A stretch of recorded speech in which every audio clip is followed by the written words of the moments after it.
नमस्कार साथियों, आपका हमारे YouTube चैनल पर स्वागत है। साथियों, आज हम इकोलॉजी एंड एनवायरनमेंट के एक महत्वपूर्ण टॉपिक के बारे में बात करेंगे, जिसका नाम है बायोडायवर्सिटी एंड इट्स कंजर्वेशन, जिसे हिंदी में जैव विविधता एवं इसका संरक्षण, इस टॉपिक के नाम से हम जानते हैं। दोस्तों, मैं आपको एक बात कहना चाहूँगा। देखिए, ये एक ऐसा टॉपिक है जहाँ से मैक्सिमम जितनी भी परीक्षाएं हैं वहाँ पर क्वेश्चन पूछे ही जाते हैं। तो इस टॉपिक को आप अंत तक देखें, जिससे कि आपके सारे क्वेश्चन सॉल्व हो जाएं और आपको क्वेश्चन सॉल्व करने में कोई दिक्कत ना रहे। तो इसलिए इस टॉपिक को आपको आराम से और पूरा देखना होगा। देखिए, अब हम शुरुआत करते हैं कि बायोडायवर्सिटी शब्द किसने दिया, बायोडायवर्सिटी की परिभाषा क्या है, बायोडायवर्सिटी का अर्थ क्या है। तो इन सब के बारे में हम बात करेंगे, और जब हम इनके बारे में बात करेंगे तो हम ये समझेंगे कि बायोडायवर्सिटी क्या है और किस तरह से इसका संरक्षण किया जाता है, इसका क्या महत्व है इकोसिस्टम में। इन सभी बातों को हम समझेंगे। तो शुरुआत करते हैं।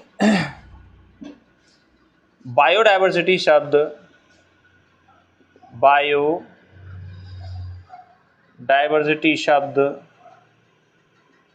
किसने दिया? बायोडायवर्सिटी शब्द दिया था वाल्टर जी रोजेन या रोसेन ने बायोडायवर्सिटी शब्द दिया। तो याद रखें आप, वाल्टर जी रोसेन ने बायोडायवर्सिटी शब्द दिया था। अगर हम बात करें बायोडायवर्सिटी का जनक किसे कहा जाता है, जैव विविधता का जनक, जैव विविधता का जनक किसे कहा जाता है? देखिए, जनक हम उस व्यक्ति को कहते हैं, उस आदमी को कहते हैं जिस व्यक्ति ने उस क्षेत्र में अधिक कार्य किया हुआ होता है। तो जो व्यक्ति जैव विविधता के क्षेत्र में सबसे पहले अधिक कार्य करेगा, उस व्यक्ति को हम जनक कहेंगे। और जैव विविधता के क्षेत्र में सबसे पहले अधिक कार्य करने वाले व्यक्ति हैं एडवर्ड ओ विल्सन, E.O. विल्सन। इसलिए E.O. विल्सन को जैव विविधता का जनक कहा जाता है। तो बायोडायवर्सिटी शब्द किसने दिया? वाल्टर जी रोसेन ने बायोडायवर्सिटी शब्द दिया। और जैव विविधता का जनक किसे कहा जाता है? जैव विविधता का जनक E.O. विल्सन को जैव विविधता का जनक कहा जाता है। और हम जैव विविधता के बारे में जानकारी लें तो जैव विविधता दिवस कब मनाया जाता है? जैव विविधता दिवस कब मनाया जाता है? तो 22 मई को जैव विविधता दिवस मनाया जाता है, जो कि बहुत सारी परीक्षाओं में पूछा जाता है कि जैव विविधता दिवस कब मनाया जाता है। तो 22 मई को जैव विविधता दिवस मनाया जाता है। आगे हम बात करें, भारत सरकार के संसद द्वारा जैव विविधता के संरक्षण के लिए एक अधिनियम पारित किया गया था, और जिसे कहा जाता है जैव विविधता संरक्षण अधिनियम। जैव विविधता संरक्षण अधिनियम 2002। जैव विविधता संरक्षण अधिनियम 2002। तो जैव विविधता संरक्षण अधिनियम 2002 के अनुसार भारत सरकार ने पूरे देश में 3 तरह की संस्थाओं का गठन किया। और वह 3 तरह की संस्थाएं कौन कौन सी हैं? देखिए, पहली संस्था है राष्ट्रीय जैव विविधता प्राधिकरण, अथॉरिटी। राष्ट्रीय जैव विविधता प्राधिकरण, अथॉरिटी। देखिए, इसका गठन तो किया गया है जैव विविधता संरक्षण अधिनियम 2002 के आधार पर, लेकिन इसका गठन किया गया था 2003 में इसका गठन किया गया। और राज्य जैव विविधता प्राधिकरण का गठन किया गया और इसी अधिनियम के तहत जैव विविधता संरक्षण समिति का भी गठन किया गया। जैव विविधता संरक्षण समिति का गठन किया गया। तो जैव विविधता के बारे में हमने सबसे पहले पढ़ा। जैव विविधता शब्द वाल्टर जी रोसेन ने दिया। जैव विविधता का जनक किसे कहा जाता है? जैव विविधता का जनक एडवर्ड ओ विल्सन को कहा जाता है। जैव विविधता दिवस कब मनाया जाता है? 22 मई को जैव विविधता दिवस मनाया जाता है। और भारत सरकार की संसद द्वारा जैव विविधता अधिनियम संरक्षण अधिनियम कब पारित हुआ? 2002 में पारित हुआ, जिसके तहत 3 संस्थाओं का गठन किया गया है। और वह 3 संस्था कौन सी हैं? राष्ट्रीय जैव विविधता प्राधिकरण, जिसका गठन 2003 में किया गया है, राज्य जैव विविधता प्राधिकरण और जैव विविधता संरक्षण समिति का गठन किया गया है। अगर हम बात करें जैव विविधता की परिभाषा क्या होगी, देखिए सभी छात्रों के मन में ये रहता है कि भाई वास्तव में जैव विविधता क्या है। तो देखिए जैव विविधता की परिभाषा है पृथ्वी पर जीन स्तर से लेकर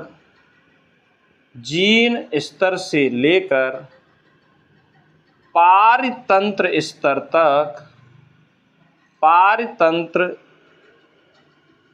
स्तर तक विविधता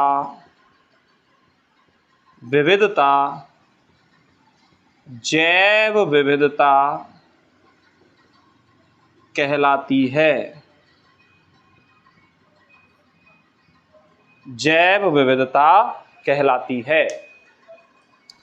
तो अगर हम इसे नॉर्मल भाषा में समझना चाहें, देखो मैं कहूँ कि आप सबने अपने आसपास बहुत सारे तरह के पौधे देखें। एक ही तरह का पौधा नहीं देखा, छोटे पौधे भी देखें, बड़े पौधे भी देखें और फूलों वाले पौधे भी देखें, बड़े वृक्ष भी देखें। और भी अगर हम बात करें कि अपने आसपास आप बहुत सारे जंतुओं को देखते हो, तो मैं कहूँ कि इस पृथ्वी पर बहुत सारे तरह के पौधे और बहुत सारे तरह के जंतु, यानी कि पादप और जंतुओं में अलग अलग तरह की जो विभिन्नता पाई जाती है उसे हम क्या बोलते हैं? जैव विविधता कहते हैं। पादप अलग अलग तरह के पाए जाते हैं, शैवाल है, ब्रायोफाइट है, टेरिडोफाइट है, जिम्नोस्पर्म है, एंजियोस्पर्म है। जंतुओं में भी अलग अलग तरह के जंतु पाए जाते हैं। नॉन कॉर्डेटा हैं, कॉर्डेटा हैं। नॉन कॉर्डेटा में आप पढ़ते हो पॉरीफेरा, सीरेंट्रेटा, निडेरिया जिसे हम कहते हैं, प्लेटिहेल्मिन्थीज, एस्केहेल्मिन्थीज, आपका टीनोफोरा हो जाता है, एस्केहेल्मिन्थीज हो जाता है, मोलस्का हो जाता है, काइनोडर्मेटा हो जाता है आपका, और आपका आर्थ्रोपोडा हो जाता है। ऐसे ही आप कॉर्डेटा में आप पढ़ते हो फिशीज, एम्फीबिया, रेप्टाइल्स, एवीज और मैमल्स को पढ़ते हो, यानी मछली वर्ग पढ़ते हो आप, सरीसृप पढ़ते हो और स्तनधारी वर्ग पढ़ते हो। इन सभी वर्गों को आप पढ़ते हो। तो अगर मोटा मोटी समझना चाहें कि जैव विविधता का अर्थ क्या होता है, तो जैव विविधता का अर्थ होता है पृथ्वी पर बहुत सारे तरह के पौधे और बहुत सारे तरह के जंतु। देखिए इस परिभाषा में 2 चीज़ें दिखाई दे गई हैं। एक तो जीन स्तर पर, यानी कि जीन स्तर मतलब छोटे स्तर की भिन्नता से लेकर पारतंत्र इकोसिस्टम बड़े स्तर की भिन्नता तक। जैसे मैं अगर बात करना चाहूँ इकोसिस्टम, तो इकोसिस्टम में आप रेगिस्तान, तालाब, नदियाँ, समुद्र और घास के मैदान, बड़े वन, पर्वत, पठार, इन सभी तरह की विभिन्नताएं पाई जाती हैं। तो इन सब विभिन्नताओं को हम क्या बोलते हैं? पारतंत्र विविधता, इकोसिस्टम डायवर्सिटी के नाम से इनको जाना जाता है। दोस्तों एक क्वेश्चन बहुत महत्वपूर्ण है जो परीक्षाओं में पूछा जाता है कि जैव विविधता कितने प्रकार की होती है, बायोडायवर्सिटी कितने प्रकार की होती है। तो पहला प्रश्न तो यही पूछा जाता है कि how much types of biodiversity. तो बायोडायवर्सिटी के 3 प्रकार होते हैं, 3 टाइप्स होते हैं। और वो 3 टाइप्स कौन कौन से हैं? पहला है आनुवांशिक विविधता। पहला कौन सा है? आनुवांशिक विविधता। इनके बारे में डिटेल लिखेंगे नहीं, हम समझेंगे।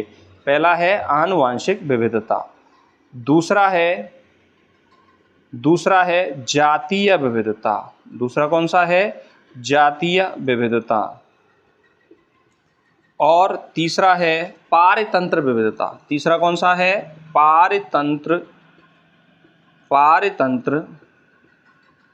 विविधता। पारतंत्र विविधता। आनुवंशिक विविधता, जेनेटिक डाइवर्सिटी, इसको हम समझते हैं। देखो, आनुवंशिक विविधता का मतलब है कि किसी भी पौधे में, किसी भी जंतु में उसके जीन लेवल पर, गुणसूत्र लेवल पर जो विभिन्नता होती है उसे आनुवंशिक विभिन्नता कहते हैं। जैसे फॉर एग्जांपल, हम खेतों में चावल उगाते हैं, गेहूं उगाते हैं, तो गेहूं में अलग अलग किस्में पाई जाती हैं, चावल में भी अलग अलग किस्में पाई जाती हैं। तो उन किस्मों में किस आधार पर अंतर है? देखिए, उन किस्मों में उनकी जीन संरचना के आधार पर अंतर है, गुणसूत्र के आधार पर अंतर है। तो इसीलिए इस विविधता को हम क्या बोलते हैं? आनुवंशिक विविधता कहते हैं। जातीय विविधता का अर्थ क्या होता है? जातीय विविधता में हम यह देखते हैं कि यदि पादप की बात करें तो पादप भी अलग अलग प्रकार की जातियों के होते हैं। जैसे अगर हम बात करें नीम के वृक्ष, पीपल के वृक्ष, बरगद के वृक्ष, आम के वृक्ष, गेहूं की पादप जातियां, धान की पादप जातियां, बाजरा, ज्वार, सरसों, चना, मटर, इनकी जातियां अलग अलग होती हैं। ऐसे हम मनुष्यों में या जंतुओं में बात करें, गाय, भैंस, हाथी, घोड़े, मनुष्य और शेर, चीता, बिल्ली, लोमड़ी, भालू, इन सभी के उदाहरण यदि हम लें तो यानी कि जंतु भी अलग अलग प्रकार के होते हैं। तो इस तरह की विविधता को हम क्या बोलते हैं? जातीय विविधता के रूप में हम इसको जानते हैं।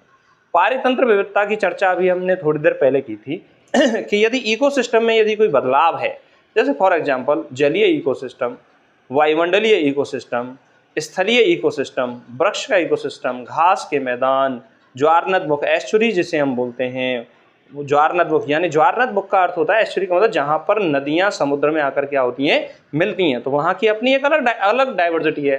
जैसे फॉर एग्जांपल सुंदरवन का डेल्टा दुनिया में प्रसिद्ध है, इसकी डाइवर्सिटी बहुत ज़्यादा पाई जाती है।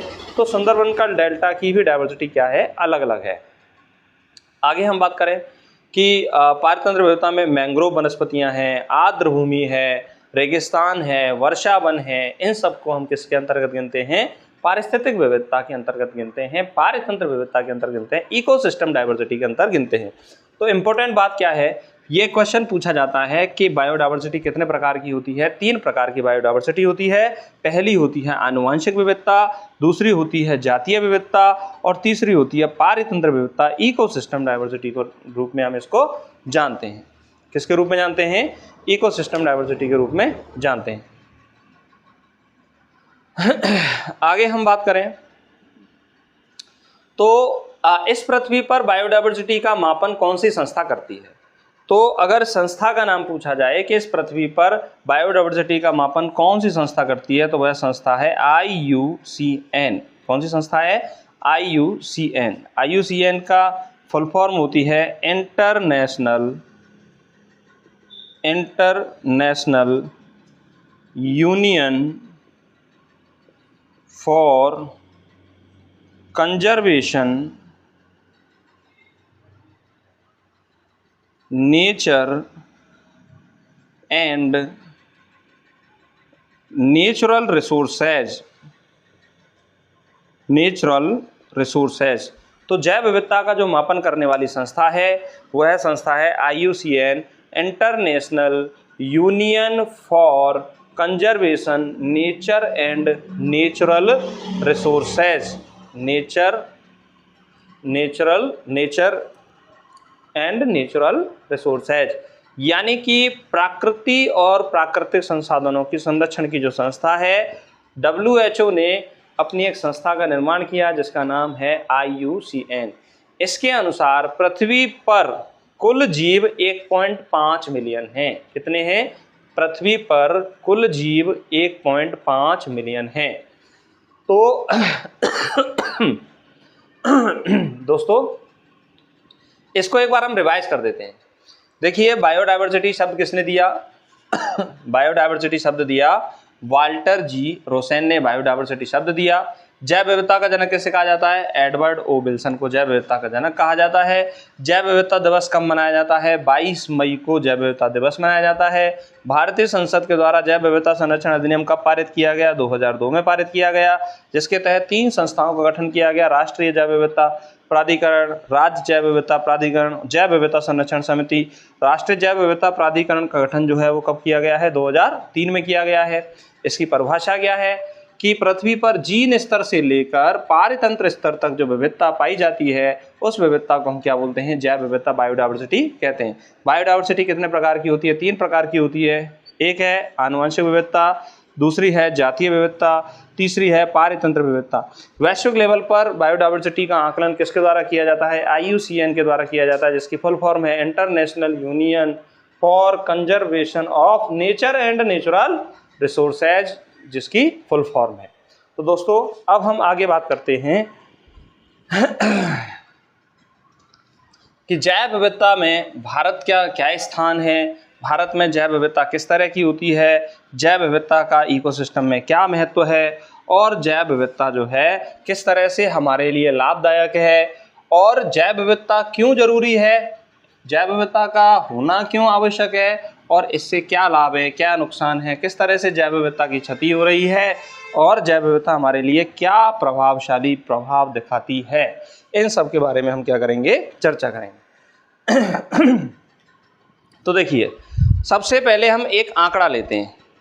देखिए मान लीजिए इस पृथ्वी पर जितने भी जीव हैं, जीवों के अंतर्गत 2 चीज़ों को गिना जाता है, एक है जंतु और दूसरे हैं पादप। दूसरे कौन है, पादप। तो इनमें भी अगर हम बात करें कि कौन ज़्यादा है, इन जीवों में 70% तो हैं जंतु और केवल 22% हैं पादप। बाकी अन्य जातियों की खोज किया जाना अभी भी आवश्यक है। इसका मतलब ये आंकड़ा ये बताता है कि अभी तक मनुष्य संपूर्ण जातियों की खोज नहीं कर पाया है। अगर हम जंतुओं की बात करें तो जंतुओं में नॉन कॉर्डेटा और कॉर्डेटा आते हैं। तो जंतुओं में इनमें भी सबसे ज़्यादा कौन है, कीट हैं, इंसेक्ट हैं। और इंसेक्ट कितने हैं, 10 में से 7 जंतुओं की यदि बात करें तो उन जंतुओं में सबसे ज़्यादा कौन है, कीट हैं। कौन है, कीट, इंसेक्ट हैं, कीड़े मकोड़े हैं। तो सबसे ज़्यादा जो पाए जाते हैं वो कौन पाए जाते हैं, कीट पाए जाते हैं। यह प्रश्न परीक्षा के लिए बहुत इंपॉर्टेंट है। पादपों के अंतर्गत 22% पादप कौन कौन से हैं, शैवाल, कवक, ब्रायोफाइटा, टेरिडोफाइटा, जिम्नोस्पर्म, अनावृत बीजी, नग्न बीजी पादप जिसे बोलते हैं जिम्नोस्पर्म, इसको हम बोलते हैं जिम्नोस्पर्म, और आवृत बीजी,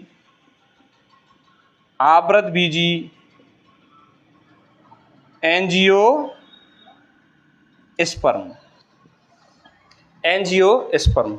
अगर हम बात करें कि पौधों में भी सबसे ज़्यादा कौन पाया जाता है पौधों में भी सबसे ज़्यादा कौन पाया जाता है, तो सबसे ज़्यादा कौन मिलते हैं, कवक मिलते हैं। एक आंकड़ा कहता है कि कवक प्रजातियों की संख्या यदि हम मछली वर्ग को मिला दें, स्पीशीज को मिलाएं, इसके साथ हम उभयचर को मिलाएं, इसके साथ हम सरीसृप को मिलाएं, और इसके साथ हम स्तनधारी को मिलाएं, मैमल्स को मिलाएं, किसको मिलाएं, मैमल्स को मिलाएं। इन सबको मिला देने के बाद भी कवक की जो जनसंख्या है, जातीय विविधता है, वो इन सब से क्या रहती है, ज़्यादा रहती है। तो जैव विविधता में कवक की जो विविधता है, मछली, उभयचर, सरीसृप और स्तनधारियों को मिलाकर भी उनसे क्या है, ज़्यादा है कवक की जैव विविधता। तो हमने एक आंकड़ा लिया। आंकड़ा क्या है, बहुत इंपॉर्टेंट है। देखिए इसमें जो पूछा जाएगा, जंतुओं में सर्वाधिक कौन मिलते हैं, कीट मिलते हैं। ये प्रश्न इंपॉर्टेंट है जो परीक्षाओं में पूछा जाता है, जंतुओं में सबसे ज़्यादा कौन मिलते हैं। अगर हम बात करें पृथ्वी पर समस्त जीवों की, समस्त जीवों से अर्थ ये होता है कि अलग अलग प्रकार के जितने भी जंतु हैं और अलग अलग प्रकार के पादप हैं।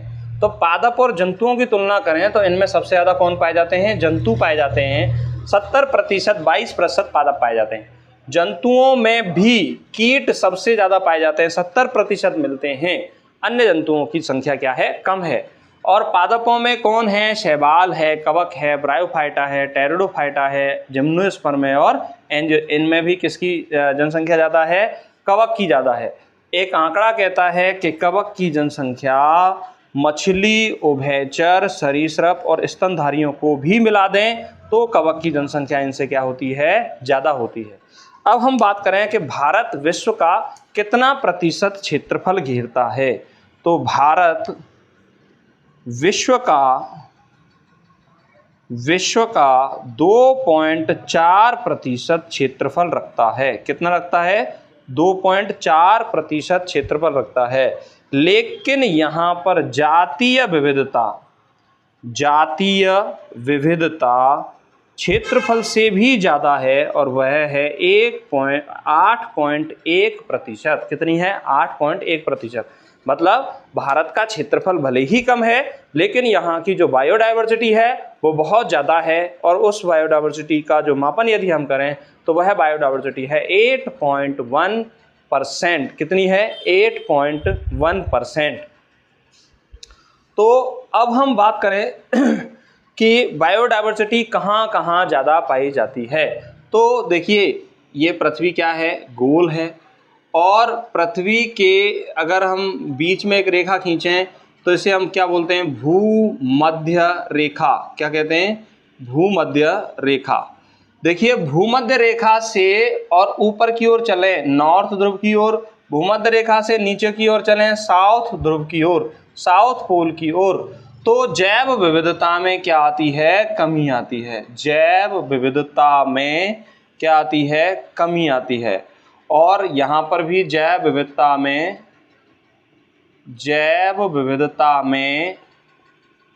कमी होती है।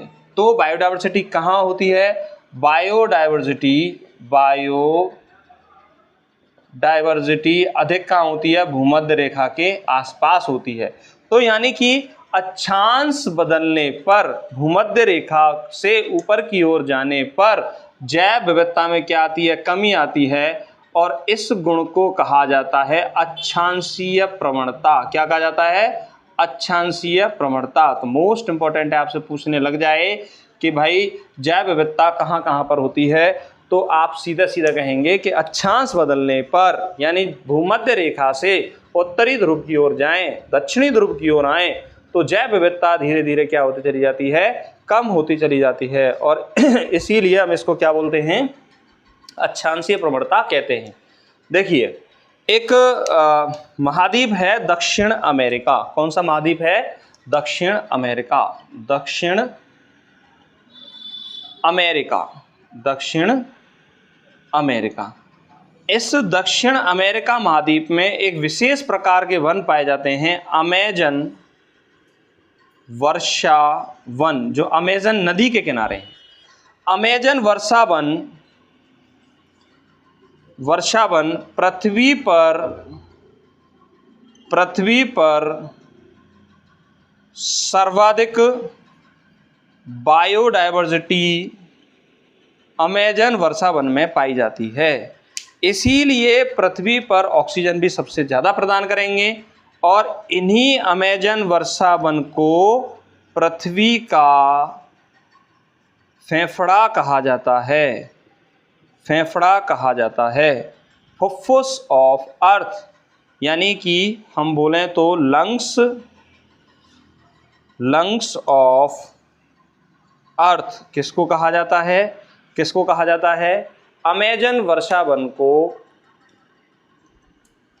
बायोडाइवर्सिटी अधिक पाए जाने के आधार पर पृथ्वी का फेफड़ा कहा जाता है। यहाँ पर बायोडाइवर्सिटी अधिक पाए जाने का कारण क्या है?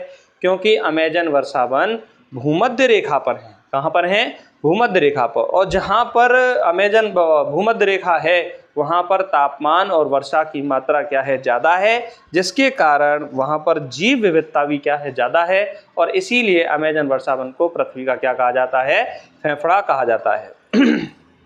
अगर हम बात करें कि बायोडाइवर्सिटी का इकोसिस्टम में क्या महत्व है, बायोडाइवर्सिटी का इकोसिस्टम में क्या महत्व है, तो इसको हम ओरली समझना चाहें, इकोसिस्टम में महत्व, तो देखिए बायोडायवर्सिटी से इकोसिस्टम में खाद्य श्रृंखला व खाद्य जाल बनता है। खाद्य जाल बनता है क्योंकि एक जीव दूसरे जीव पर क्या होता है, निर्भर होता है अपने भोजन की उपलब्धता के आधार पर। तो एक अच्छा, यदि आप फूड चेन और फूड वेव बनाना चाहोगे, खाद्य श्रृंखला और खाद्य जाल बनाना चाहोगे, तो बायोडायवर्सिटी का होना बहुत जरूरी है। बायोडायवर्सिटी से हमें औषधियाँ प्राप्त होती हैं, बायोडायवर्सिटी से हमें इमारती लकड़ियाँ प्राप्त होती हैं जिससे हम फर्नीचर वगैरह बनाते हैं। बायोडायवर्सिटी से हमें प्रकृति पर व्यवस्थित संतुलन दिखाई पड़ता है, और बायोडायवर्सिटी से मनुष्य का नैतिक विकास, वैचारिक विकास, बायोडायवर्सिटी अधिक होने से यानी कि पादप जाति अधिक होने से वर्षा का जो क्रम है वह भी बना रहता है। अगर हम मोटा मोटी बात करना चाहें तो इस पृथ्वी पर जीवों का जीवित रहने के लिए यदि कोई व्यवस्था आवश्यक है तो वह कौन सी व्यवस्था है, बायोडायवर्सिटी, जिसे हम क्या बोलते हैं, जैव विविधता कहते हैं। तो मानव जीवन के लिए बायोडायवर्सिटी बहुत ज़्यादा महत्वपूर्ण है। यदि यह बायोडायवर्सिटी नहीं होगी तो हमारा जीवन स्वस्थ जीवन नहीं रहेगा, मानव जीवन के लंबी आयु की कल्पना भी करना संभव नहीं है। तो बायोडायवर्सिटी का होना पृथ्वी पर बहुत जरूरी है। लेकिन मानवीय क्रियाकलापों के कारण धीरे धीरे जैव विविधता में क्या होती चली जा रही है, कमी होती चली जा रही है, और उस जैव विविधता में कमी होने के नकारात्मक प्रभाव भी हमें दिखाई पड़ रहे हैं। और उन नकारात्मक प्रभावों के क्या कारण हैं या बायोडायवर्सिटी के कमी के क्या कारण हैं, पहले इसके बारे में चर्चा करेंगे और फिर हम जानेंगे कि बायोडायवर्सिटी का संरक्षण कैसे किया जा सकता है। तो हम आराम से एक एक चीज़ को समझेंगे। इसको एक बार हम रिवाइज कर लेते हैं दोस्तों। देखो, पृथ्वी पर जीवों यानी मान लीजिए 100% जीव हैं तो सबसे ज़्यादा कौन है, जंतु हैं, उसके बाद कौन है, पादप हैं। जंतुओं में 70% कौन है, 70% हैं जंतु और 22% हैं पादप, जिसमें भी 70% कौन है, कीट है जंतुओं में, और पादपों में कौन जाता है, कवक। अगर हम बात करें तो पादपों के अंतर्गत कौन कौन को शामिल किया गया है, शैवाल, कवक, ब्रायोफाइटा, टेरिडोफाइटा, अनावृतबीजी और आवृतबीजी को। एक आंकड़ा कहता है कि कवक की जो बायोडायवर्सिटी है वो मछली, उभयचर, सरीसृप और स्तनधारी से भी क्या है, ज़्यादा है। भारत विश्व का 2.4% क्षेत्रफल घेरता है, लेकिन विश्व में 8.1% बायोडायवर्सिटी भारत में पाई जाती है। अगर हम बात करें कि बायोडायवर्सिटी कैसे कम होती है, तो यदि हम भूमध्य रेखा से उत्तरी ध्रुव की ओर और दक्षिणी ध्रुव की ओर जाएं तो जैव विविधता में क्या होती चली जाती है, कमी होती चली जाती है। इसीलिए इस गुण को कहा जाता है अक्षांशीय प्रवणता। और बायोडायवर्सिटी भूमध्य रेखा के आसपास होती है, और यहीं पर कौन है, अमेजन वर्षा वन है जो पृथ्वी पर सर्वाधिक बायोडायवर्सिटी रखते हैं। इसीलिए अमेजन वर्षा वन को पृथ्वी का फेफड़ा या लंग्स ऑफ अर्थ कहा जाता है। ठीक है। इकोसिस्टम में क्या महत्व है, इकोसिस्टम को एक समृद्ध इकोसिस्टम बनाने के लिए बायोडायवर्सिटी क्या है, महत्वपूर्ण है। और इकोसिस्टम जीवन के लिए महत्वपूर्ण है, इसीलिए बायोडायवर्सिटी का होना बहुत जरूरी है। यदि बायोडायवर्सिटी में कमी होगी तो इसके नकारात्मक प्रभाव भी मनुष्य पर दिखाई देंगे। तो अब हम बात करते हैं कि बायोडायवर्सिटी में कमी के क्या क्या कारण हैं।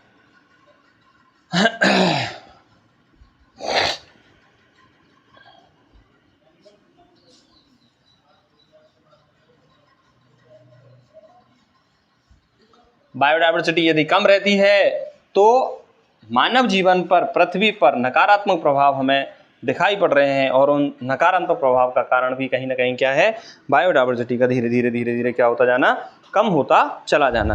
तो अगली जो बात है वह है जैव विविधता में कमी के कारण। बायोडायवर्सिटी में कमी के कारण, क्या कारण है कि बायोडायवर्सिटी धीरे धीरे कम हो रही है। सीधा सीधा कारण है, सबसे पहले जो सर्वविदित है, वनों का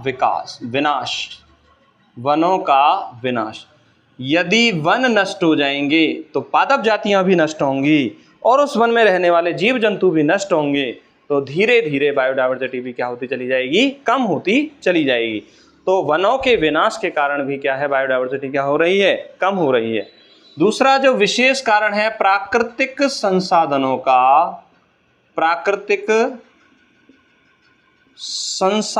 का अतिदोहन, अतिदोहन देखिए खनिज पदार्थों का अतिदोहन, पेट्रोलियम पदार्थों का अतिदोहन, जीवाश्मीय ईंधन का अत्यधिक उपयोग, भूगर्भीय व्यवस्था को विचलित करना और औषधियों का अत्यधिक उपयोग, पौधों को काटा जाना, जीव जंतुओं को मारा जाना, इन सब के कारण भी बायोडायवर्सिटी जैव विविधता क्या हो रही है, कम हो रही है। ठीक। और तीसरा जो सबसे महत्वपूर्ण है, विदेशी जातियों का आक्रमण, विदेशी जातियों का आक्रमण। देखिए इसका सबसे बेहतरीन एग्जाम्पल जलकुंभी का माना जाता है। किसका माना जाता है? जलकुंभी का माना जाता है। देखिए जलकुंभी का वैज्ञानिक नाम है आइकॉर्निया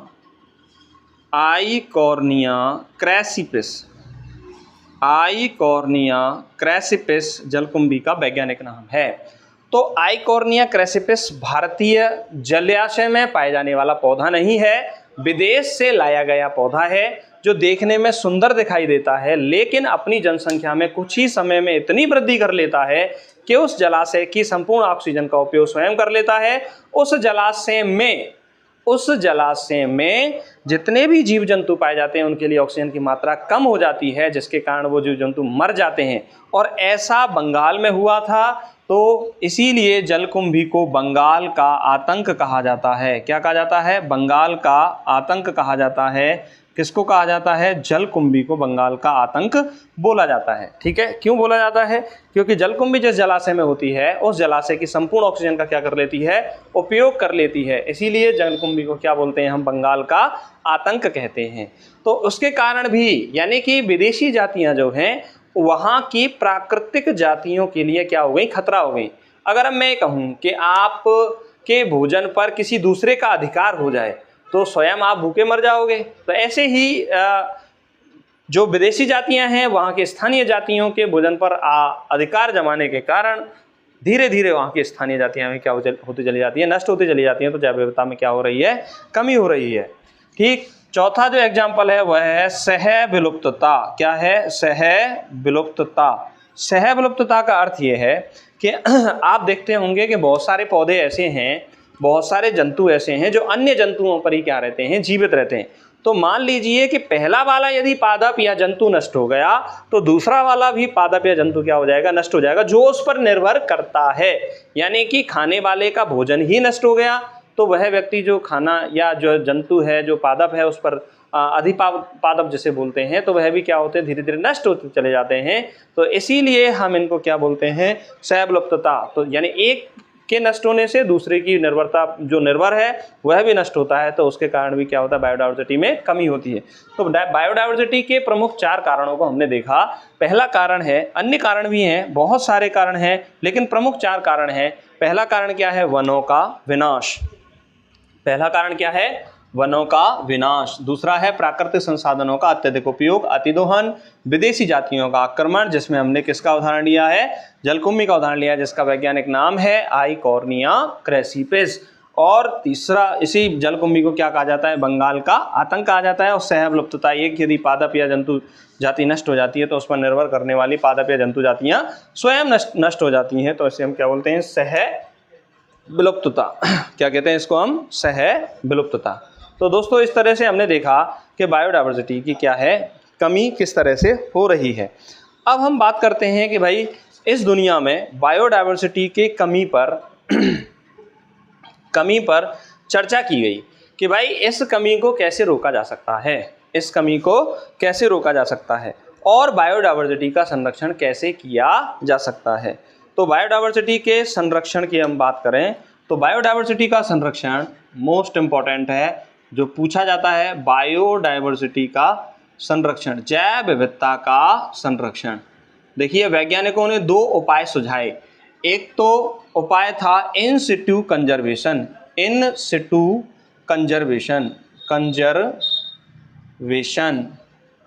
और दूसरा उपाय बताया एक्स सिटू कंजर्वेशन। देखिए जितने भी स्टूडेंट जो हिंदी माध्यम से हैं और आर्ट साइड से हैं या जिन्होंने कभी साइंस को अच्छे से नहीं पढ़ा है वो बिल्कुल भी भयभीत ना हो कि साहब इंग्लिश में पढ़ा रहे हैं या क्या पढ़ा रहे हैं।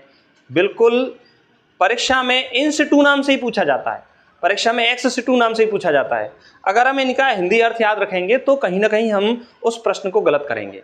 तो मैंने उसी हिसाब से आपको पढ़ाया है जिस तरीके से परीक्षा में पूछा जाता है, और किसी भी तरीके से हम बिल्कुल भी परेशान नहीं हो सकते कि साहब परीक्षा में ये बात पूछी गई थी और हमने वो नहीं पढ़ाया। तो जैसे परीक्षा में पूछा जा रहा है वैसे ही आपको पढ़ाया जा रहा है। तो इन सिटू का मतलब क्या है? इन सिटू का मतलब है स्व मतलब अपने, और स्थानीय मतलब जगह पर संरक्षण, स्व स्थानीय संरक्षण। इन सिटू का मतलब है स्व स्थानीय संरक्षण। तो वैज्ञानिकों ने, पर्यावरणविदों ने, जो इकोलॉजिस्ट हैं, ठीक, एनवायरमेंट साइंस से संबंधित व्यक्ति हैं, उन व्यक्तियों ने बताया कि यदि हम जीवों की पादप जातियों के प्राकृतिक उत्पत्ति वाले स्थान को यदि हम संरक्षित कर दें तो हम पौधों की जातियों को, जंतुओं की जातियों को क्या कर सकते हैं? हम बचा सकते हैं। और ऐसा करने के इन्होंने 3 उपाय दिए। पहला उपाय दिया कि बड़े स्थान का संरक्षण, जैव मंडल आरक्षित क्षेत्र, जैव मंडल आरक्षित क्षेत्र, बायोस्फीयर रिजर्व। इनको क्या बोला जाता है? बायोस्फीयर रिजर्व, बायोस्फीयर रिजर्व, जैव मंडल आरक्षित क्षेत्र। दूसरा इन्होंने बताया नेशनल पार्क, भाई कि नेशनल पार्क बना दो, आप नेशनल पार्क बना दो। और तीसरा इन्होंने बताया wild life sanctuaries, wild life sanctuaries, वन्य जीव अभ्यारण्य, वाइल्ड लाइफ सेंचुरीज, वन्य जीव अभ्यारण्य, वन्य जीव अभ्यारण्य। तो अगर हम बात करें कि भारत में कितने बायोस्फीयर रिजर्व हैं, तो भारत में 18 बायोस्फीयर रिजर्व हैं। कितने बायोस्फीयर रिजर्व हैं भारत में? 18 बायोस्फीयर रिजर्व हैं। ये संख्या पूछी जाती है, आप याद रखें। दूसरा, भारत में कितने नेशनल पार्क हैं? 108 भारत में नेशनल पार्क हैं। और कितनी वाइल्ड लाइफ सेंचुरी हैं? 566 वाइल्ड लाइफ सेंचुरी हैं। देखिए ये आंकड़ा थोड़ा बहुत बदलता रहता है, क्योंकि भारत सरकार के द्वारा या फिर अंतर्राष्ट्रीय यूनेस्को के द्वारा अलग अलग जगह को वाइल्ड लाइफ सेंचुरीज घोषित कर दिया जाता है, सरकार के द्वारा घोषित कर दिया जाता है, तो ये ऊपर नीचे रहता है। लेकिन नेशनल पार्क और बायोस्फीयर रिजर्व का आंकड़ा जो है वह आपसे पूछा जाता है। तो यहाँ पर नेशनल पार्क की बात करें तो अगर हम बात करें कि भारत में कितने नेशनल पार्क हैं? 108 नेशनल पार्क हैं। बायोस्फीयर रिजर्व कितने? 18। एक्सेसिटिव कंजर्वेशन का अर्थ होता है बाह्य स्थानीय संरक्षण। बाह्य का मतलब क्या होता है? बाहर। सिटू माने स्थानीय, बाहर, स्थान पर संरक्षण। यानी कि यदि हम किसी पादप जाति को, किसी जंतु जाति को उस स्थान पर संरक्षित नहीं कर पा रहे हैं, क्योंकि संपूर्ण देश को बायोस्फीयर रिजर्व नहीं बनाया जा सकता, संपूर्ण देश को नेशनल पार्क में कन्वर्ट नहीं किया जा सकता, क्योंकि देश की अपनी आवश्यकताएं भी हैं, औद्योगिक विकास भी उनको करना होता है। तो एक लिमिटेड एरिया को ही बायोस्फीयर रिजर्व और नेशनल पार्क बनाया जा सकता है। इसीलिए एक दूसरा तरीका भी सुझाया गया कि भाई ऐसा करो कि उनको उस स्थान से हटाकर किसी दूसरे स्थान पर संरक्षण प्रदान कर दो जहां पर हम दे सकते हैं। तो जंतुओं को संरक्षण प्रदान करने का जो स्थान बनाया गया वह बनाया गया जूलॉजिकल गार्डन, जंतु उद्यान, जंतु उद्यान, जंतु उद्यान, और वनस्पतिक उद्यान, वनस्पति उद्यान, वनस्पति उद्यान बनाए गए। और वन्यजीव सफारी पार्क, वन्यजीव सफारी पार्क जो हैं वो इसके अंतर्गत आते हैं। और जीन बैंक, बीज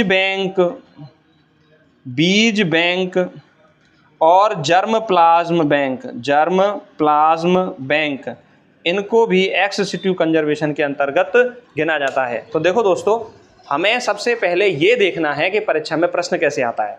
तो परीक्षा में पहला प्रश्न ये बनेगा कि बायोडायवर्सिटी का संरक्षण कितने तरीकों से किया जा सकता है। 2 तरीकों से बायोडायवर्सिटी का संरक्षण किया जा सकता है। पहला तरीका है इन सिटू कंजर्वेशन, स्वस्थानीय संरक्षण, अर्थात पादप एवं जंतु जातियों को जहाँ पर उनकी जो नेचुरल आवास है वहीं पर संरक्षण देना। चाहे वो जैवमंडल आरक्षित क्षेत्र हो, बायोस्फीयर रिजर्व, नेशनल पार्क और वाइल्ड लाइफ सेंचुरी। भारत में बायोस्फीयर रिजर्व की जो संख्या है वह कितनी है? 18 बायोस्फीयर रिजर्व हैं। और नेशनल पार्क की संख्या कितनी है? 108 नेशनल पार्क हैं, 566 क्या हैं? 566 वाइल्ड लाइफ सेंचुरीज हैं। और एक्सेसिटिव कंजर्वेशन के अंतर्गत बाह्य स्थान, यानी कि जहां पर हम प्राकृतिक वातावरण में संरक्षण नहीं दे रहे, तो प्राकृतिक वातावरण के बाहर भी हम क्या कर सकते हैं? संरक्षण दे सकते हैं। तो उसके अंतर्गत किसे शामिल किया गया है? जूलॉजिकल गार्डन, जंतु उद्यान, बॉटनिकल गार्डन, वनस्पति उद्यान। तो भारत का सबसे बड़ा इंडियन बॉटनिकल जो गार्डन है वो कहाँ पर है? नेशनल बॉटनिकल गार्डन कहाँ पर है? नेशनल बॉटनिकल गार्डन है शिवपुर, कोलकाता। कहाँ पर है? शिवपुर, कोलकाता। वन्य जीव सफारी पार्क और जीन बैंक। जीन बैंक मतलब उसके जीन को संग्रहित कर लो, सूत्रों संग्रहित कर लो। बीज बैंक उसके सीड को संग्रहित कर लो, जैसे हम लंबे समय तक उसको संग्रहित करते हैं। जर्म प्लाज्म बैंक उसके जर्म प्लाज्म को संग्रहित कर लो। यदि भाई कोई पादप है या जंतु है जो बीज निर्मित नहीं कर पा रहा, तो उसके जर्म प्लाज्म को, शारीरिक द्रव को जो है उसको संरक्षित कर लो, जिससे हम उस पादप को भविष्य में कभी भी उत्पन्न कर सकते हैं जर्म प्लाज्म की सहायता से। और ऐसा जिस विधि के माध्यम से किया जाता है, ऐसा जिस विधि के माध्यम से किया जाता है उसको बोला जाता है क्रायोप रिजर्वेशन। क्या बोला जाता है? क्रायोप रिजर्वेशन। क्रायोप रिजर्वेशन कहा जाता है, जिसमें क्या होता है? -176 डिग्री सेंटीग्रेड तापमान होता है और लिक्विड नाइट्रोजन होती है। ऐसा माना जाता है कि यदि लिक्विड नाइट्रोजन में -176 डिग्री सेंटीग्रेड तापमान में किसी भी पदार्थ को रखा जाए तो वह बहुत लंबे समय तक अपने गुणों को नहीं खोता, न ही वह अपने गुणों को नष्ट करता है, और इस विधि को कहा जाता है क्रायो प्रिजर्वेशन। तो इनको हम, चाहे वो जीन बैंक हो, चाहे वो बीज बैंक हो, चाहे जर्म प्लाज्म बैंक हो, किस विधि के माध्यम से हम संरक्षित करते हैं, और वह विधि है क्रायो प्रिजर्वेशन। चलिए दोस्तों, आगे हम बात करें कि बीच बीच में विश्व समुदाय के द्वारा जैव विविधता में कमी पर ध्यान दिया गया और बताया गया कि भाई यदि इसी तरह से यदि जीवों की जनसंख्या में कमी होती गई तो कहीं ना कहीं मानव जीवन पर दुष्प्रभाव ज़्यादा दिखाई देंगे और मानव जीवन भी दुर्लभ होता चला जाएगा। तो इसलिए 1992 में जैव विविधता संरक्षण के लिए एक सम्मेलन आयोजित किया गया, और जिसका नाम है पृथ्वी सम्मेलन। क्या नाम है? पृथ्वी सम्मेलन। पृथ्वी सम्मेलन कब किया गया? 1992 में। कहाँ किया गया? एक शहर है रियो डी जेनेरियो। और ये कहाँ पे, कहाँ का शहर है? ब्राज़ील का शहर है। कहाँ का शहर है? ब्राज़ील का शहर है। इसीलिए इसे रियो सम्मेलन भी कहा जाता है। क्या कहा जाता है? रियो सम्मेलन भी इसको कहा जाता है। देखिए ये किस बात से संबंधित है? सबसे इंपॉर्टेंट है कि पृथ्वी सम्मेलन या रियो सम्मेलन किस बात से संबंधित है? तो यह है जैव विविधता संरक्षण से संबंधित है। किससे संबंधित है? जैव विविधता संरक्षण से संबंधित है। डायरेक्ट परीक्षा में प्रश्न पूछा जाता है, इसको आप याद रखें। ठीक वैसे ही जैसे मॉन्ट्रियल प्रोटोकॉल ओजोन अपक्षय की मोटाई में कमी लाने से संबंधित है, यानी ओजोन अपक्षय को कम करने से संबंधित है। ओजोन परत की मोटाई को बनाए रखने में सहायता कर सकें हम, इस बात से लेकर संबंधित है। तो उसी तरीके से जैव विविधता का संरक्षण किस तरह से किया जा सकता है, और इस बात को लेकर 1992 में ब्राज़ील के रियो डी जेनेरियो शहर में जैव विविधता संरक्षण की बात की गई। देखिए 2002 में एक सम्मेलन आयोजित किया गया था जोहान्सबर्ग। ये कहाँ पर है? दक्षिण अफ्रीका में जोहान्सबर्ग में एक सम्मेलन आयोजित किया गया था। इस सम्मेलन का नाम है विश्व शिखर सम्मेलन। क्या नाम है इसका? विश्व शिखर सम्मेलन। इस सम्मेलन में दुनिया के 176 देशों ने इस बात को माना कि 2010 तक जैव विविधता संरक्षण के उपाय किए जाएंगे। जैव विविधता संरक्षण के उपाय किए जाएंगे, यानी कि ऐसा कोई कदम नहीं उठाया जाएगा किसी भी देश के द्वारा कि जैव विविधता में धीरे धीरे क्या होती चली जाए, कमी होती चली जाए। आगे हम बात करें कि विश्व में कई ऐसे स्थान होते हैं जहां पर जैव विविधता ज़्यादा पाई जाती है। उन स्थानों को कहा जाता है हॉट स्पॉट। क्या कहा जाता है? Hot spot. तो देखो, इससे ऐसे याद मत रखना, तप्त स्थल बोलते हैं इसको, तप्त स्थल। कई बार परीक्षा में यह प्रश्न भी पूछा जाता है हॉट स्पॉट क्या है। तो हॉट स्पॉट की परिभाषा है विश्व के वे स्थान, विश्व के वे स्थान जहां पर, गर्म नहीं लगाना है, जहां पर जैव विविधता बायोडायवर्सिटी अधिक पाई जाती है, अधिक पाई जाती है, उन स्थानों को हॉट स्पॉट कहा जाता है। हॉट स्पॉट कंसेप्ट किसने दिया? नॉर्मन मायर्स के द्वारा 1988 में हॉट स्पॉट कंसेप्ट दिया गया। विश्व में कितने हॉट स्पॉट हैं? तो विश्व में वर्तमान में 36 हॉट स्पॉट हैं, लेकिन एनसीईआरटी 34 हॉट स्पॉट बताती है। कितनी बताती है? 34 हॉट स्पॉट बताती है। तो आप पेपर में ये देख लेना कि 34 ऑप्शन में दिया हुआ है या 36 ऑप्शन में दिया हुआ है। अगर वो वर्तमान शब्द लगाए तो फिर आंसर क्या जाएगा? 36। और यदि बोले कि विश्व में हॉट स्पॉट की संख्या कितनी है, तो किताब के अनुसार ही आपको आंसर देना है। तो वह है कितनी है? 34। भारत में हॉट स्पॉट की संख्या कितनी है? 2 आए तो 2 कर देना, 3 आए तो 3 कर देना। ज़्यादा राइट क्या है? 3 है। वो 3 कौन कौन से हैं? पूर्वी हिमालय, याद रखना, पूर्वी हिमालय परीक्षा में पूछा जाता है। दूसरा पश्चिमी घाट, दूसरा कौन सा है? पश्चिमी घाट। और तीसरा जो है वो है इंडो बर्मा लंका क्षेत्र, जिसमें 3 देशों को शामिल किया गया है, लेकिन 60% हिस्सा जो है वो भारत का है। तो भारत में कितने हॉट स्पॉट हैं? 3। देखिए, भारत में चौथा हॉट स्पॉट भी विकसित किया गया है, सुंदरबन का डेल्टा। सुंदरबन जो है वन है, उनको भी हॉट स्पॉट के रूप में पूछा गया है। तो यदि पूछा जाए कि वर्तमान में भारत में हॉट स्पॉट की संख्या क्या है, तो 4 आएंगे। कितने आएंगे? 4। कौन कौन से? पूर्वी हिमालय, पश्चिमी घाट, इंडो बर्मा लंका क्षेत्र और सुंदरबन का डेल्टा। सुंदरबन का जो क्षेत्र जहां पर बंगाल टाइगर पाया जाता है, वह भी किसके अंतर्गत आता है? हॉट स्पॉट के अंतर्गत आता है। तो इंपॉर्टेंट बात क्या है? हॉट स्पॉट क्या है? हॉट स्पॉट हैं विश्व के वे स्थान जहां पर बायोडायवर्सिटी अधिक पाई जाती है। उन स्थानों को क्या कहा जाता है? हॉट स्पॉट कहा जाता है। हॉट स्पॉट संकल्पना कंसेप्ट किसने दिया? नॉर्मन मायर्स ने 1988 में हॉट स्पॉट कंसेप्ट दिया। विश्व में हॉट स्पॉट की संख्या कितनी है? वर्तमान में 34 है। और किताब कितनी बताती है? वर्तमान में 36 है, किताब कितनी बताती है? 34। भारत में हॉट स्पॉट 2। अगर 2 कौन से हैं? फिर वो पूर्वी हिमालय और पश्चिमी घाट। तीसरा यदि पूछे तो इंडो बर्मा लंका क्षेत्र। वर्तमान में हॉट स्पॉट कितने हैं? 4। वर्तमान में हॉट स्पॉट की संख्या कितनी है? 4 भारत में पाए जाते हैं। अब हम दोस्तों बात करें कुछ प्रमुख नेशनल पार्क के बारे में। तो वह प्रमुख नेशनल पार्क हैं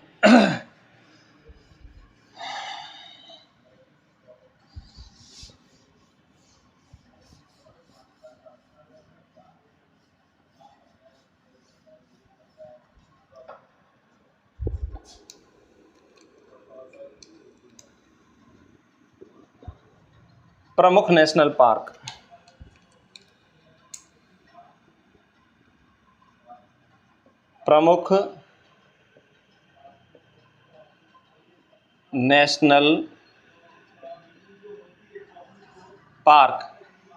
प्रमुख नेशनल पार्क में जिम कॉर्बेट नेशनल पार्क कहाँ पर है? उत्तराखंड में। कहाँ पर है? उत्तराखंड में। ये भारत का पहला नेशनल पार्क भी है और भारत का पहला टाइगर रिजर्व भी है। Jim Corbett national park Bharat का पहला टाइगर रिजर्व भी है। अगर हम बात करें भारत के और इम्पोर्टेंट नेशनल पार्क की यदि हम बात करें तो Kaziranga national park. Kaziranga national park कहाँ है? असम में। देखिए काजीरंगा जो नेशनल पार्क है वह एक सींग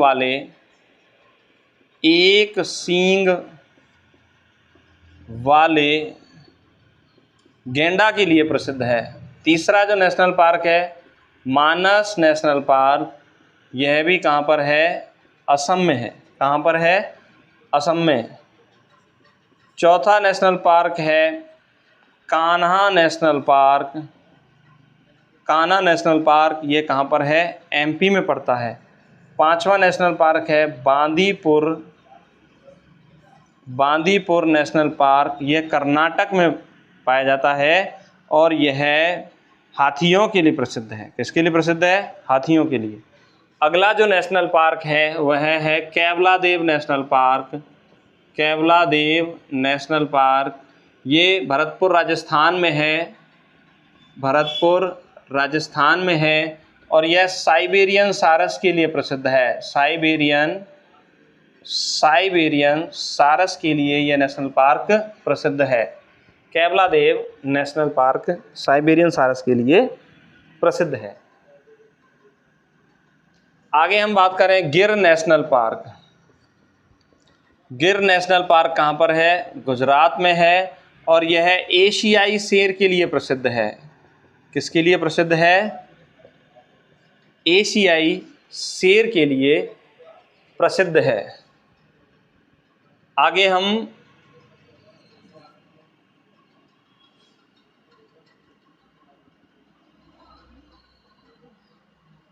बात करें रणथंबोर नेशनल पार्क, यह है सवाई माधोपुर राजस्थान में स्थित है। कहाँ पर स्थित है? सवाई माधोपुर राजस्थान में स्थित है। तो इस तरह से ये कुछ इम्पोर्टेंट नेशनल पार्क हैं जो परीक्षाओं में पूछे जाते हैं। और दोस्तों मैं आपसे ये बताना चाहूँगा कि मैक्सिमम नेशनल पार्क, मैक्सिमम जितने भी बायोस्फीयर रिजर्व हैं और प्रमुख सेंचुरियाँ हैं, उनका एक हम अलग सी क्लास बनाएंगे, आपको अलग से एक वीडियो बनाएंगे। उस वीडियो को आप ज़रूर देखें क्योंकि बहुत सारी विशेषताएं हो जाती हैं और बहुत सारी तरह की कई सारी बातें नेशनल पार्क बायोस्फीयर रिजर्व के बारे में हो जाती हैं, तो उनको हम इसी वीडियो में कंप्लीट नहीं कर सकते क्योंकि एक ही क्लास ज़्यादा बड़ी हो जाती है और वो एक बोरियत सी महसूस होती है। तो उस बोरियत को कम करने के लिए हम एक दूसरा वीडियो भी बनाएंगे जिसमें सभी इंपॉर्टेंट नेशनल पार्क और बायोस्फीयर रिजर्व को शामिल करेंगे। अगर हम बात करें कि राजस्थान में नेशनल पार्क कितने हैं, तो इम्पोर्टेंट है वर्तमान में राजस्थान में नेशनल पार्क की संख्या है 5। कौन सी संख्या है? 5। पहला नेशनल पार्क कौन सा है? केवलादेव नेशनल पार्क, ये कहाँ पर है? भरतपुर में। दूसरा national park Sariska national park, ये कहाँ पर है? अलवर में। तीसरा जो नेशनल पार्क है रणथंबोर नेशनल पार्क, ये कहाँ पर है? सवाई माधोपुर में। चौथा जो नेशनल पार्क है वह है मुकंदरा हिल्स नेशनल पार्क। इसका मैक्सिमम क्षेत्र कहाँ आता है? कोटा में, झालावाड़ में भी आता है। और पांचवा जो नेशनल पार्क है वह है डेजर्ट नेशनल पार्क, जो कहाँ पर है? जैसलमेर में। कहाँ पर है? जैसलमेर में। इनकी अपनी अपनी कुछ विशेषताएं हैं, जैसे केवलादेव नेशनल पार्क साइबेरियन सारस के लिए प्रसिद्ध है। यहाँ पर सरिस्का में टाइगर प्रोजेक्ट चलाया जा रहा है। सरिस्का में भी चलाया जा रहा है और रणथंबोर में भी चलाया जा रहा है और मुकंदरा हिल्स में भी टाइगर प्रोजेक्ट चलाया जा रहा है। और जैसलमेर जो है वो गौड़ावन पक्षी है, उसके लिए प्रसिद्ध है। गौड़ावन जो पक्षी है इसको हम ग्रेट इंडियन बस्टर्ड भी कहते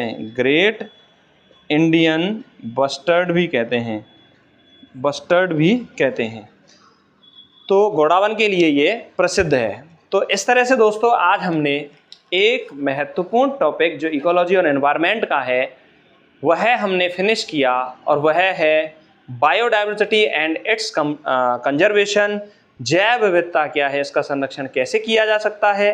देखिए, हमारी क्लासेस भले ही बोर्ड पर चल रही हैं, लेकिन हमारी क्लासेस में जितना भी मैटर पढ़ाया जा रहा है, आरपीएससी की परीक्षा हो, पीएससी की कोई भी परीक्षा हो, जो भी टॉपिक पढ़ाया जा रहा है वहाँ से प्रश्न आपको देखने को ज़रूर मिलेगा।